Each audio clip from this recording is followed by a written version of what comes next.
আসসালামু আলাইকুম। বাংলাদেশ বেতার সিলেট সংবাদ পড়ছে জান্নাতুল নাজনীন আশা। ষষ্ঠ উপজেলা পরিষদ নির্বাচনের দ্বিতীয় ধাপের ভোট গ্রহণ অনুষ্ঠিত হবে আগামীকাল। এই দিন সিলেটের 11টি উপজেলায় ভোট গ্রহণ অনুষ্ঠিত হবে। সুষ্ঠু ও শান্তিপূর্ণভাবে ভোট গ্রহণের লক্ষ্যে সব ধরনের প্রস্তুতি সম্পন্ন করা হয়েছে। আইনশৃঙ্খলা রক্ষায় সংশ্লিষ্ট এলাকায় বিজিপি মোতায়েন করা হয়েছে। গতকাল থেকে বৃহস্পতিবার পর্যন্ত নির্বাচনী এলাকায় শান্তি শৃঙ্খলা রক্ষায় বিজিপি মোবাইল ও স্ট্রাইকিং ফোর্স হিসেবে কাজ করবে। নির্বাচন উপলক্ষে এসব এলাকায় সাধারণ ছুটি ঘোষণা করেছে সরকার।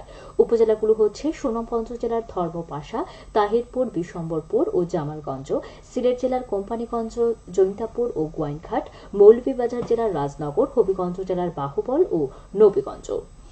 টেকসই ভবিষ্যৎ বিনির্মাণে আজকের পরিমাপ এ প্রতিপাদ্যকে সামনে রেখে সারা দেশের মতো সিলেটেও আজ পালিত হচ্ছে বিশ্ব মেট্রোলজি দিবস। দিবসটি উপলক্ষে রাষ্ট্রপতি মোহাম্মদ শাহাবুদ্দিন, প্রধানমন্ত্রী শেখ হাসিনা, শিল্পমন্ত্রী নুরুল মজিদ মাহমুদ হুমায়ুন এবং শিল্প মন্ত্রণালয়ের সিনিয়র সচিব জাকিয়া সুলতানা পৃথক বাণী দিয়েছেন। ওজন ও পরিমাপ বিষয়ে সচেতনতা তৈরিতে প্রতি বছর বিশ্বব্যাপী দিবসটি পালন করা হয়। এ উপলক্ষে জাতীয় মান সংস্থা Bangladesh standards and testing institution বিভিন্ন কর্মসূচি গ্রহণ করেছে। কর্মসূচির মধ্যে রয়েছে আলোচনা সভা এবং প্রচারণামূলক কার্যক্রম। বাংলাদেশ বেতার ও বাংলাদেশ টেলিভিশন সহ বেসরকারি রেডিও ও টিভি চ্যানেল প্রচার করছে বিশেষ অনুষ্ঠানমালা।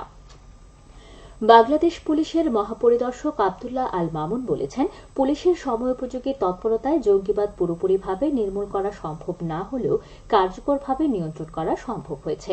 গতকাল সিলেটের পুলিশ সুপার কার্যালয়ে বঙ্গবন্ধু কর্নারের উদ্বোধন শেষে সাংবাদিকদের এক প্রশ্নের জবাবে তিনি কথা বলেন। তিনি বলেন, যারা অনেক কাজ করে তাদের ভুল ত্রুটিও বেশি হয়।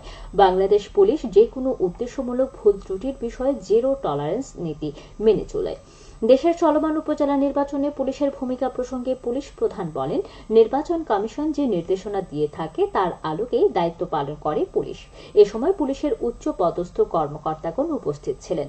বঙ্গবন্ধু কর্নারে জাতির জনক বঙ্গবন্ধু শেখ মুজিবুর রহমানকে নিয়ে বিভিন্ন গবেষণা গ্রন্থ, মুক্তিযুদ্ধের ইতিহাস, ঐতিহ্য সম্পর্কিত বিভিন্ন বই স্থান পেয়েছে। ন্যায্য মূল্যে নিত্য প্রয়োজনীয় পণ্য ও নিরাপদ খাদ্য প্রাপ্তির নিশ্চিত করার লক্ষ্যে জাতীয় ভোক্তা অধিকার সংরক্ষণ অধিদপ্তর ভ্রাম্যমাণ আদালত পরিচালনা করেছে মৌলভীবাজারে। গতকাল পৌর এলাকার পশ্চিম বাজার সহ বিভিন্ন জায়গায় অভিযানকালে দৃশ্যমান স্থানে মূল্য তালিকা না থাকা, মেয়াদ উত্তীর্ণ খাদ্য পণ্য ও ওষুধ বিক্রি করা সহ বিভিন্ন অনিয়মের দায়ে 4টি প্রতিষ্ঠানকে 17,000 টাকা জরিমানা করা হয়। রূপকল্প 2041 সফল বাস্তবায়ন এবং স্মার্ট বাংলাদেশ বিনির্মাণের লক্ষ্যে কিশোর কিশোরীদের সাইবার অপরাধ প্রতিরোধে মতবিনিময় সভা অনুষ্ঠিত হয়েছে গতকাল মৌলভীবাজারের বড়লেখায়। উপজেলা পরিষদ মিলনায়তনে অনুষ্ঠিত সভায় প্রধান অতিথি ছিলেন সাবেক পরিবেশ, বন ও জলবায়ু পরিবর্তন মন্ত্রী শাহাবুদ্দিন এমপি। এতে প্রশাসনের ঊর্ধ্বতন কর্মকর্তা, শিক্ষার্থী, শিক্ষক, অভিভাবক সহ বিভিন্ন শ্রেণী ও পেশার লোক উপস্থিত ছিলেন।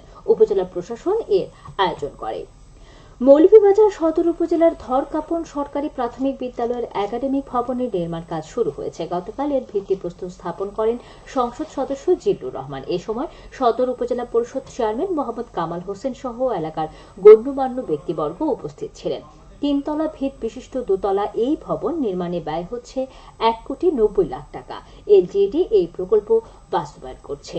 এবারে শুনুন কৃষি সংবাদ। সুনামগঞ্জ জেলার 12টি উপজেলার 250 জন কৃষি উদ্যোক্তাদের জন্য ইউসিবির দক্ষতা উন্নয়ন শীর্ষক প্রশিক্ষণ অনুষ্ঠিত হয়েছে গতকাল।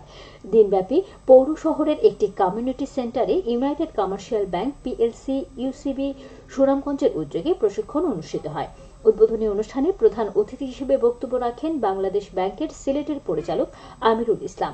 বিশেষ অতিথি হিসেবে বক্তব্য রাখেন বাংলাদেশ টেলিভিশনের মাটি ও মানুষ অনুষ্ঠানের উপস্থাপক, কৃষি তথ্য বিশ্লেষক রেজাউল করিম সিদ্দিক, জেলা কৃষি সম্প্রসারণ অধিদপ্তরের উপপরিচালক বিমল চন্দ্র সোম। প্রশিক্ষণে বক্তারা জানান, বাংলাদেশ কৃষি নির্ভর দেশ, কৃষকেরাই দেশের মূল চালিকা শক্তি। কৃষককে পিছিয়ে রেখে দেশের উন্নয়ন সম্ভব নয়। তাদেরকে সময় উপযোগী করে তুলতে হবে, সেই সাথে তাদেরকে উদ্যোক্তা হিসেবে গড়ে তোলার দিকে মনোযোগী হতে হবে। এজন্য উদ্যোক্তা তৈরি, তাদের উন্নয়ন ও সক্ষমতা বৃদ্ধি করা দরকার। এছাড়াও প্রশিক্ষণের সহজ শর্তে কৃষি ঋণ বিতরণ ও কৃষি প্রণোদনা সহায়তা দেওয়ার পদ্ধতি নিয়ে আলোচনা করা হয়। খেলার খবর ফুটবল। সুনামগঞ্জের ধর্মপাশা উপজেলার কল্যাণকান্দি সমাজ কল্যাণ সংঘের আয়োজনে মুক্তিযোদ্ধা প্রণব স্মৃতি ফুটবল টুর্নামেন্টের দ্বিতীয় সেমিফাইনালে বালিকান্দি স্পোর্টিং ক্লাব জয়লাভ করে ফাইনালে উন্নীত হয়েছে। গতকাল তারা 1-0 গোলে মাটিয়াচড়ি ক্রীড়া চক্রকে পরাজিত করে। আগামী শুক্রবার ফাইনালে তারা যোগীরগাঁও ফুটবল একাদশের মোকাবেলা করবে। সবশেষে আবহাওয়া।